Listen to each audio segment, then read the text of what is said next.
Hello, Falcon fans. Welcome to another edition of BG Falcon Hockey Weekly. Haven't talked to you in a while because of the league-mandated bye week. Ryan Vallon, head coach Chris Bergeron. And, Coach, let's go all the way back to a couple weeks ago when the team traveled up to Marquette, Michigan for a meeting with Northern Michigan. And game one, it was kind of looking a little iffy until the third period, and then Johnny Schilling came in and scored the game-winning goal in 17 seconds into overtime. Yeah, it seems like so long ago now we're already starting to look at something different. But I like what we did on Friday is we found a way. You know, as you say, we got down. It was, we had a good first period, came out 1-0. They ended up scoring one goal in the second period. Then they scored pretty early in the third on a puck that it ended up being a power play goal for them, but I didn't love the goal. But our group hung in there. I mean, I thought after that power play goal for them, and now they have the lead, that next 6 to 8 minutes wasn't very good for us. We were really fighting ourselves and fighting that frustration and that kind of what this second half has been. But the last part of the game, I thought our guys did a nice job. We strung together 4, 5, 6 good shifts in a row. I thought we got rewarded for that with the first goal, which was Connor Ford with Bayless and Schilling being involved, and then pretty much the first shift of overtime we scored. And we were overall happy with, obviously with the result, but happy with our process on the Friday.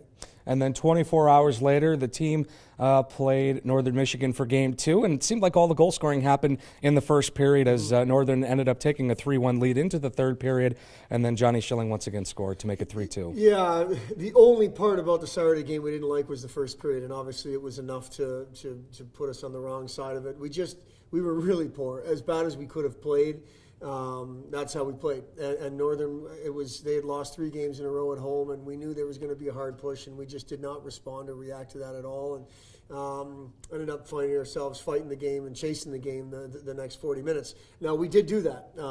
But when you're down 3-1 playing against a goaltender like that, playing against a team like Northern, it makes it very difficult. And it's part of that. The second half of the year, we just haven't been good enough of the time. Now, when you look back at a series at Northern and you get a split, you're happy. But it was a situation where we really could have separated ourselves in second place, and we weren't able to do that. So we took a few days off, got rested up, and now we're ready to go again. Yep, the team is tied for second place with Lake Superior State, if I'm not mistaken.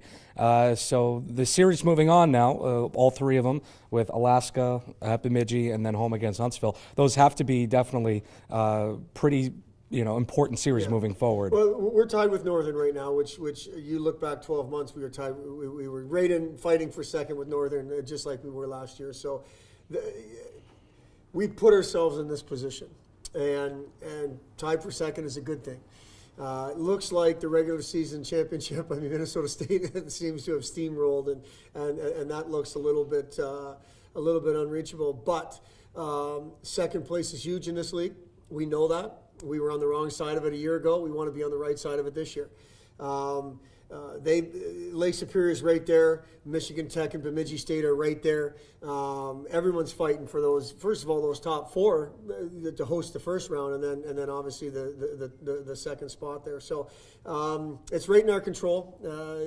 We all have 6 games left. I think, with the exception of Minnesota State, they have this weekend off with one other team. I'm not exactly sure who it is, but I know Lake, Northern Tech, all of us, and Bemidji are all fighting real hard to get home ice and then hopefully get that second spot. And so now this starts with this weekend with Alaska coming in on Friday at 7:37 p.m. and a team that you've already seen a few weeks ago up in Fairbanks. Very dangerous team, a team that jumped us early in their building, and again, chasing the game a little bit after the first. Had a really good second period on the Friday, really good second period, and just didn't score. And we ultimately gave up a goal late in that period to go down 2-0. And then it got to late in the game, and the goalie pull, I think it was 2 empty net goals or something like that. But responded on Saturday with a good effort. But the bottom line is this team is absolutely capable. They've got some really good forwards. They've got a goaltender that made it really difficult for us when we were up there. So we're going to have to get right back into game mentality that first period on Friday. When you haven't played in a week, it's something that it matters. You've got to get right back into it, keep the shift short, get everybody involved, and get pushing north and get playing the game the way we need to play it. Our guys are aware of what's going on. There's 6 games in the regular season. There's 2 games in the playoffs, which we've qualified for. So there's 8 games guaranteed left. We don't want to take any of these opportunities for granted, and that starts Friday. Everything does start Friday and resumes Friday night at the Slater Family Ice Arena, 7:37 p.m. Puck drop. Of course, you can catch the pregame show at 7:07 p.m. on the Falcon Radio Network. For head coach Chris Bergeron, I'm Ryan Vallon, and we'll talk to you next week.